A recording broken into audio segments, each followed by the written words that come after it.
Israel যদি ভাবে যুদ্ধবিরতি তাকে নিরাপদ রাখবে, তবে ইরানের সর্বশেষ পদক্ষেপ হয়তো সেই ধারণা বদলে দিতে চলেছে। কারণ তেহরানের হাতে এখন রয়েছে ইসরায়েলি পাইলটদের নাম, ঠিকানা, এমনকি স্যাটেলাইট চিত্র পর্যন্ত। সম্প্রতি ইরানের গোয়েন্দা সংস্থাগুলো দাবি করেছে, গত জুনে ইরানে চালানো ইসরায়েলি বিমান হামলার পেছনে থাকা পাইলট, কমান্ডার ও ড্রোন অপারেটরদের পরিচয় তারা উন্মোচন করতে সক্ষম হয়েছে।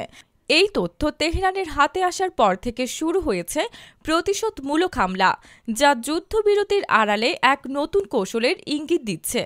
ইরানের রাষ্ট্রীয় সম্প্রচার মাধ্যম প্রেস টিভি সহ বিভিন্ন সূত্রে বলা হয়েছে, ইসরায়েল এসব সামরিক সদস্যদের পরিচয় গোপন রাখতে আপ্রাণ চেষ্টা করেছে। মুখ ঝাপসা করে টিভিতে প্রচার, ঘাঁটির তথ্য গোপন রাখা, এমনকি ব্যক্তিগত তথ্য সুরক্ষার চেষ্টাও ছিল। কিন্তু এসব ভেদ করে ইরান সংগ্রহ করেছে তাদের ইউনিট, ঘাঁটির অবস্থান, চলাচলের রুট এবং অতীত সামরিক কার্যক্রমের বিস্তারিত তথ্য। সবচেয়ে আলোচিত নাম মেজর ইয়াল অ্যাশ এবং তার স্বামী বার প্রিন্স। ইরান শুধু তাদের নামই নয়, বরং সুনির্দিষ্ট ঠিকানা, বাসস্থান চিহ্নিত করার স্যাটেলাইট চিত্র প্রকাশ করেছে। এমনকি দাবি করেছে এই দম্পতির বাড়িতেও হামলা চালানো হয়েছে।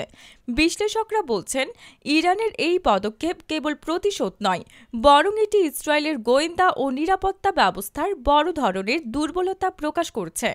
একই সঙ্গে যুদ্ধের নতুন কৌশলের সূচনা হচ্ছে, যেখানে শুধু যুদ্ধক্ষেত্র নয়, টার্গেট করা হচ্ছে ব্যক্তিকেও। তেহরান হুঁশিয়ারি দিয়েছে, এত কিছুর পরও তারা যা প্রকাশ করেছে তা কেবল একটি নমুনা। আরও অনেক গোপন তথ্য সামনে আনা হবে সময় মতো। আর এই তথ্যযুদ্ধ ভবিষ্যতের মধ্যপ্রাচ্য রাজনীতিকে আরও উত্তপ্ত করে তুলতে পারে বলে মনে করছেন আন্তর্জাতিক বিশ্লেষকরা। আজকের ঘটনা কি পরবর্তী যুদ্ধের ইঙ্গিত দিচ্ছে? আপনার মতামত কি? কমেন্টে জানান। আর আরও এমন চমকে দেওয়া তথ্য জানতে সাবস্ক্রাইব করুন বিডি ডেইলি রিপোর্ট চ্যানেলটি।